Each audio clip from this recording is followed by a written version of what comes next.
N'avez-vous jamais été insatisfait de certaines de vos relations aux autres, en vous retrouvant malgré vous soit dans une forme d'agressivité, peut-être parfois de manipulation inconsciente, ou même encore de soumission vis-à-vis de certaines personnes?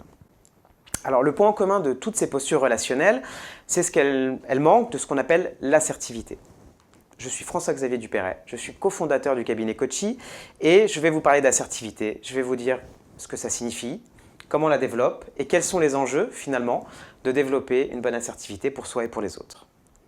Alors déjà un petit retour historique, c'est un terme qui a été inventé par le psychologue new-yorkais Andrew Salter, première moitié du XXe siècle, et par le mot assertivité, il désignait la capacité à s'exprimer et à défendre ses droits sans empiéter sur ceux d'autrui, ce qui peut être un travail d'équilibriste parfois, et transposé au milieu professionnel, au milieu des organisations.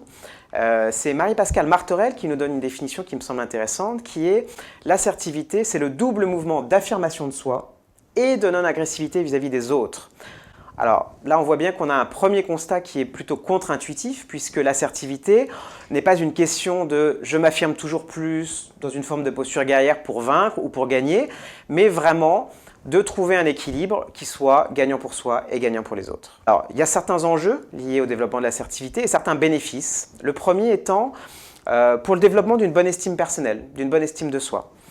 Pourquoi? Parce que quand vous développez des comportements assertifs, alors il y a fort à parier que vous soyez sur des comportements avec lesquels vous êtes aligné avec vous-même.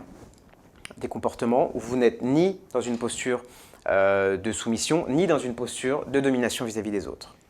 Alors le deuxième bénéfice qui me semble important, c'est bien sûr dans le développement de nos relations aux autres. Et là, je pense qu'on a tous fait l'expérience à un moment donné, avec un coup de colère, peut-être à taper du poing sur la table ou à passer en force pour pouvoir avoir gain de cause sur un sujet, et de constater finalement par la suite qu'à la fois ça crée un passif, un précédent dans nos relations aux autres, et éventuellement ça nous provoquait tout un tas d'émotions plutôt négatives qui pouvaient être de l'ordre de la culpabilité ou de la tristesse. Donc deuxième enjeu, vraiment, la relation aux autres. Alors troisième enjeu lié au développement de l'assertivité, ça va vraiment être dans le management, c'est-à-dire comment développer des postures managériales qui permettent d'attirer des personnes de talent, de les retenir une fois qu'elles sont dans nos équipes, également de créer un climat de confiance au sein du collectif que vous managez, que vous encadrez, et dans le contexte actuel où les recrutements sont si difficiles et les ressources sont si rares, développer une bonne assertivité pour le vivre ensemble me semble tout à fait important. Et si on prend même un petit peu plus de recul, cette notion du vivre ensemble et la manière dont chacun va soigner l'impact de ses comportements sur les autres me semble tout à fait crucial dans le contexte économique, géopolitique, environnemental et social qui divise beaucoup notre société. Alors, vous allez me dire comment développer son assertivité, une fois qu'on a compris finalement de quoi il en revenait. Pour développer l'assertivité, déjà de manière générale, il s'agit de remplacer ce qu'on pourrait appeler des postures relationnelles insatisfaisantes ou limitantes par des postures relationnelles plus aidantes. Alors j'en ai mentionné 3 au début de mon propos. Au passage, elles sont limitantes. Pourquoi? Parce que finalement, elles nous empêchent de développer des relations qui sont pacifiées et équilibrées, avec les autres bien sûr, mais aussi avec nous-mêmes. Donc ces postures sont de 3 ordres. La première, comme je le disais, c'est l'agressivité, tout ce qui est de l'ordre de la domination par la force. Donc l'attaque, la critique, le jugement.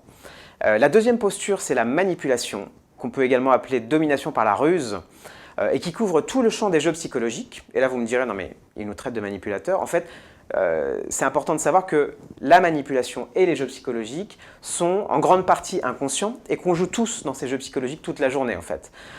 Donc il y a un vrai sujet sur bien se connaître et remettre en question certains de nos comportements. Et le troisième type de posture limitante, ça va être tout ce qui est de l'ordre de la soumission. L'effacement, la sous-estimation, la passivité dans le conflit ou dans nos confrontations vis-à-vis des autres. Alors, ce que je vous propose maintenant, c'est de vous donner 10 clés pour développer votre assertivité, 5 clés pour les profils qui ont tendance à trop s'affirmer et 5 clés pour les profils qui ont tendance à ne pas suffisamment s'affirmer. Parce que vous imaginez bien que dans un cas comme dans l'autre, ce n'est pas tout à fait la même nature de travail qui est à réaliser.